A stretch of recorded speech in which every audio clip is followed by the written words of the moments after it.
विद्यार्थी मित्रांनो, इयत्ता 6वीचं न्यू सिलेबस युनिट नंबर 3 त्याच्यातील 3.1 द वर्ल्ड ऑफ जॉमेट्री ही पोएम आज आपण अभ्यासणार आहोत. तर तुम्ही आता कोणत्या चॅनल आहे तुम्हाला माहिती आहे मित्रांनो? तर इंग्लिश मित्र मराठी या यूट्यूब चॅनलवर तुम्ही आहात आणि तुमच्या आता या चॅनलवर स्वागत आहे. तर सर्व इयत्ता 6वीत शिकणाऱ्या माझ्या लाडक्या विद्यार्थी मित्रांनो, पुस्तकं काढा आणि पेज नंबर 36 पहा. 3.1 द वर्ल्ड ऑफ जॉमेट्री. भूमितीय असं जग कसं असतं ते या पोएमद्वारे पोएटने सांगितलेलं आहे, ते आपण पाहणार आहोत. Let us start. 3.1 the world of geometry. Geometry म्हणजे काय असतं मित्रांनो? भूमिती. भूमितीय जग कसं असतं? भूमिती तुम्हाला माहिती आहे, मॅथ, जॉमेट्री. तर त्याच्यातलं जॉमेट्री म्हणजे भूमिती. हे जग कसं असतं या पोएमद्वारे सांगितलेलं आहे. First of all, before learn this poem there is warm up. What is warm up? This warm up fresh you, wash your brain. Okay, look at the Warli painting and identify various shapes. या पिक्चरमध्ये या Worli painting दिलेली आहे, चित्र दिले आहेत आणि तुम्हाला सांगितलं आहे तर याच्यातले व्हेरियस शेप्स ओळखा. मग याच्यातले शेप्स कोणते आहेत? जॉमेट्रिकल शेप्स आहेत. कोणकोणते आहेत? उदाहरणार्थ बघा, इकडे सर्कल आहे. सर्कल म्हणजे काय? वर्तुळ. मग वर्तुळात मानवी चेहरा दाखवलेला आहे आणि मानवी चेहऱ्याद्वारे सन, मून यांचे चित्र वर्णन केलेलं आहे. ही वर्ली पेंटिंग आहे. सर्कल आहे, वर्तुळ आहे. अजून काय आहे? ट्रायंगल आहेत, त्रिकोण आहेत. तसंच स्क्वेअर्स आहेत. स्क्वेअर आहे म्हणजे चौरस आहे. आणि काही स्ट्रेट लाईन आहेत. स्ट्रेट लाईन्स आणि कर्व लाईन्स आहेत म्हणजे सरळ रेषा आहेत आणि वक्र रेषा आहेत. आणि त्याद्वारे ह्युमन बॉडीज तयार केलेल्या आहेत आणि जणू काही ते डान्सिंग करतायत. ओके, तर त्यांच्याद्वारे ह्युमन बॉडीद्वारे या कवीने काय सांगण्याचा प्रयत्न केला आहे? जॉमेट्री सांगण्याचा प्रयत्न केला आहे. वर्ली पेंटिंगमध्ये असे circle, triangle, square, straight line, curve line या दिलेल्या आहेत लक्षात. आणि ते व्हेरियस शेप्स दाखवलेले आहेत त्यांच्याद्वारे बनवले. तर ही पोएम आहे जॉमेट्रिकल शेप विषयी आहे. Okay, let us see, let us learn the poem. Read and enjoy. There was once a lion who was perfectly fine, till one day she said, I need someone who will be mine. First stanza in the poem. The poet describe about lions. Okay. There was once a lion who was perfectly fine, till one day she said, I need someone who will be mine. एक line होती, एक रेषा, ती फिरत होती आणि ती विचार करत होती. टिल वन डे शी सेड, काय म्हणाली ती? I need someone who will be mine. एक रेषा, ती विचार करत फिरत होती. तर काय? तर काश अजून अशा रेषा मला येऊन भेटोत, असं सांगत होती. Okay, so it went out to dine with another line. आणि नंतर काय झालं? मग अशा दोन रेषा आल्यात एकत्र दोन रेषा आल्यात आणि त्या दोन रेषा एकत्र आल्यावर काय झालं? And when they were back they form an angle.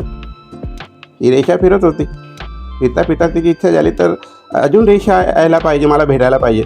मग दोन रेषा एकत्र आल्यात आणि त्या दोन रेषांनी काय केलं? दे फॉर्म अन अँगल म्हणजे कोण तयार केला, कोण तयार झाला त्यांचा, असं ते पोएट म्हणत आहे. ओके, थर्ड स्टांजामध्ये काय सांगता? We want to grow say the lines of the angle. मग त्या कोणातली एक लाईन म्हणाली, काय म्हणाली? We want to grow. आपल्याला आता हळूहळू वाढत जायचे आहे, मोठं व्हायचे आहे. Let's call a third one and form a triangle. मग ती काय म्हणाली? चला तर तिसऱ्या एका लाईनला बोलूया. आपण दोन आहोत, तिसऱ्या लाईनला बोलूया आणि जेव्हा तिसरी लाईन आली तेव्हा काही म्हणतात दे फॉर्म अ ट्रायंगल. म्हणजे तिसरी लाईन जेव्हा जोडली गेली त्यांना तेव्हा काय तयार झालं म्हणतायत, ट्रायंगल तयार झालं, म्हणजे त्रिकोण तयार झाला. बघा पिक्चरमध्ये दाखवलेलं आहे. Okay. A fourth line came in the triangle to share and when it join over it was a square. मग काय झालं, ते 3 लाईन तयार झाल्या त्यांचे काय तयार झालं होतं मित्रांनो, ट्रायंगल म्हणजे त्रिकोण तयार झाला. आणि त्या त्रिकोणाला चौथी लाईन येऊन भेटली तेव्हा त्या त्रिकोणाचा शेप बदलला आणि कशात रूपांतर झालं, 4 लाईन तयार झाल्यात त्याचे रूपांतर कशात झालं, इट वॉज अ स्क्वेअर. म्हणजे काय, चौरस तयार झाला. एक पिक्चर बघा, चौरस तयार झाला, हे स्क्वेअरचे चित्र आहे. Okay, understand. The square was happy, it walk on and on. आता फोर्थ लाईनचं स्क्वेअर तयार झालं मित्रांनो. मग स्क्वेअर इकडे चौरस हॅप्पी झाला and it walk on and on. मग पुढे पुढे तो चालत चालत त्याला टिल अनदर लाईन जॉईन. त्या चौरसाला एक लाईन परत जॉईन झाली आणि एक लाईन जॉईन झाल्यामुळे 5 लाईन्स तयार झाल्यात. आणि 5 लाईन्स तयार झाले तर त्याला काय म्हणता मित्रांनो, टू फॉर्म अ पेंटागेन. काय तयार झालं, पेंटागेन म्हणजे पंचकोन तयार झाला. बघा in picture, 4th line square and 5 lines pentagon. Pentagons penta means 5, पेंटागेन्स means पंचकोन तयार झाला. ओके, असे लाईनचे शेप एकत्र येऊन कोणात रूपांतर होतात त्याला जॉमेट्रिकल फिगर म्हणतात, त्याला जॉमेट्रिकल वर्ड म्हणतात. Okay. When it saw another line, the pentagon said, "Come on." आणि जेव्हा त्या पेंटागॉन लाईनने दुसरी लाईनला पाहिलं, अनदर लाईनला पाहिलं, त्याला काय सांगितलं, तिथे वेलकम केलं, come on join with us. So when the line join it was now a hexagon. आणि जेव्हा ती 5व्या लाईनला 6वी लाईन येऊन भेटली, ओके, 6वी लाईन एकत्र आली तेव्हा त्या 6 लाईनचं काय तयार झालं मित्रांनो, काय म्हणतात, 6 लाईनच्या 6 रेषा एकत्र आल्यावर काय तयार होतं, जॉमेट्रिकल फिगर काय तयार होतं, इट वॉज नाव अ हेक्सागेन. मग हेक्सागेन म्हणजे काय मित्रांनो, हेक्सागेन म्हणजे काय, सप्तकोन, षष्टकोन. ओके, हेक्सागेन म्हणजे षष्टकोन तयार झाला.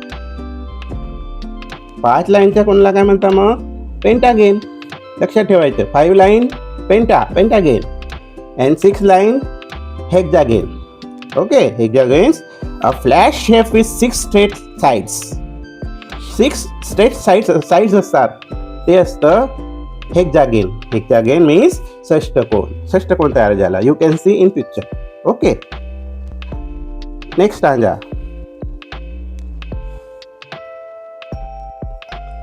As more lines got added, आणि मग लगेच काही लाईन्स परत ॲडेड व्हायला लागल्यात, जॉईन व्हायला लागल्यात. New shapes were born. आणि जसं दुसऱ्या लाईन्स येऊन त्या हेक्सागॉनला भेटू लागल्यात, हेक्सागॉनमध्ये मिळू लागल्यात, तसे त्याचे शेप्स वेअर बॉर्न. नवीन आकार, नवीन शेप तयार झाले. कोणते आहेत ते शेप्स, हेक्सागेन नंतर, षष्टकोन नंतर, हे बघा हे दिले आहेत. ओके, हेप्टागेन, ऑक्टागेन, नोनागेन. ओके, म्हणजे काय, हेप्टागेन म्हणजे काय मित्रांनो, सप्तकोन. इकडे बघा 7 मी लिहिलं इथं, 7 लाईन, त्याला हेप्टागेन म्हणतात, 7 लाईन. ओके, म्हणजे काय तयार झालं मित्रांनो, सप्तकोन, त्याला म्हणता हेप्टागेन. ऑक्टागेन 8 लाईनचं कोण, त्याला काय म्हणता मग, ऑक्टागेन, अष्टकोन म्हणता. अ flat shape that has 8 straight sides. 8 straight side असतात त्याला म्हणता ऑक्टागेन. ऑक्टागेन म्हणजे अष्टकोन, 8 लाईनचा कोण. हे बघा चित्रामध्ये. ओके,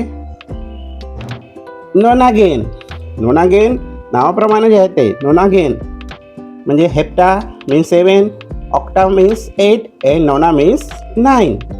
ओके, मग नोना म्हणजे काय मित्रांनो, नोनागेन म्हणजे काय, 9 बाजूंची एक बहुभुजाकृती असते. ती बघा पिक्चरमध्ये दाखवलेलं आहे, 9 लिहिलं मी अशी असते. Okay.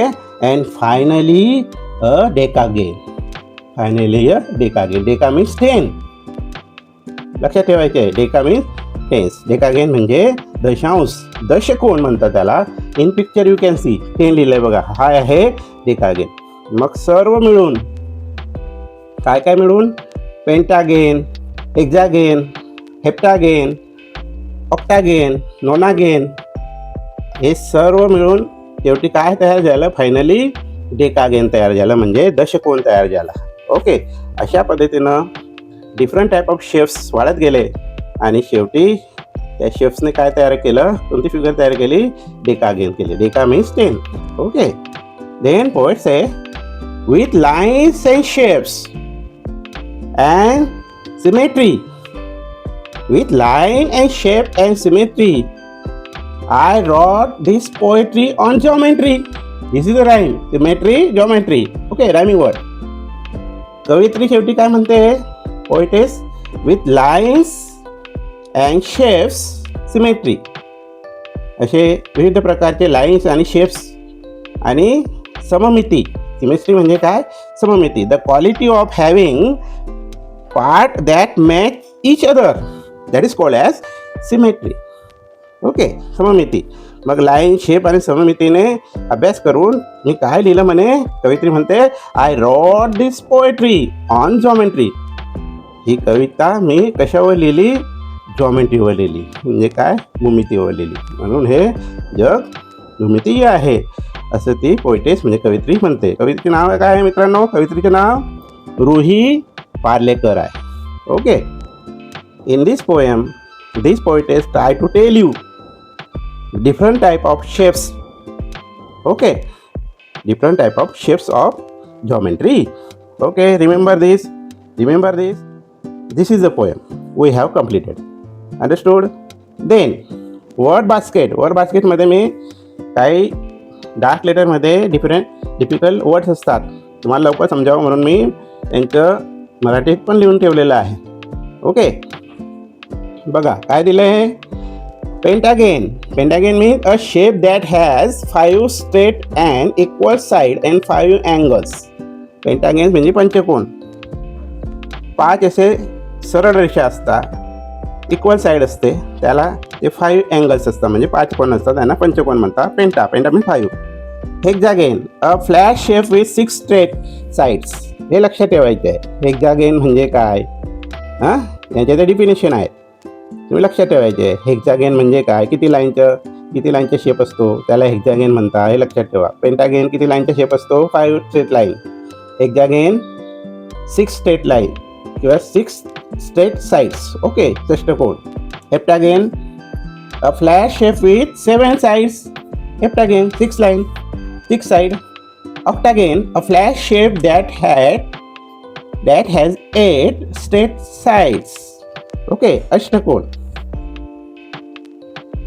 Then again a flat shape with 9 straight sides, त्याला म्हणतात 9 बाजूंची बहुभुजाकृती. ओके. आणि decagon means a flat shape with 10 straight sides. 10 lines, 10 straight sides म्हणजे दशांश, दशकोन. ओके. आणि सिमेट्रीचा अर्थ काय मित्रांनो, the quality of having parts that match each other, that is called as सममिती इन मराठी, सिमेट्री. ओके. तर जॉमेट्री ही पोएम अशा पद्धतीनं पोएटेस रुही पार्लेकरने लिहिलेली आहे. याच्याद्वारे तुम्हाला काय सांगितलेलं आहे, काय मेसेज दिला आहे, you have to learn the different type of shapes in geometry. Okay, understood? Okay. Poem आवडली तर या पोएमवरचे क्वेश्चन अँड आन्सर पुढच्या व्हिडिओत आपण पाहणार आहोत. त्या अगोदर जर तुम्ही या चॅनलला सबस्क्राईब केलं नसेल तर तुम्ही सबस्क्राईब कराच, पण तुमच्या मित्रांना सांगा, त्यांच्या घरी जा, त्यांच्या आईवडिलांना सांगा. तर अतिशय सोप्या पद्धतीनं इयत्ता 6वीचं न्यू सिलेबस शिकवलं जात आहे. कोणत्या चॅनलवर? Tell me the name of channel. हां, इंग्लिश मित्र मराठी. ओके, सबस्क्राईब करा, व्हिडिओला लाईक करा, शेअर करा.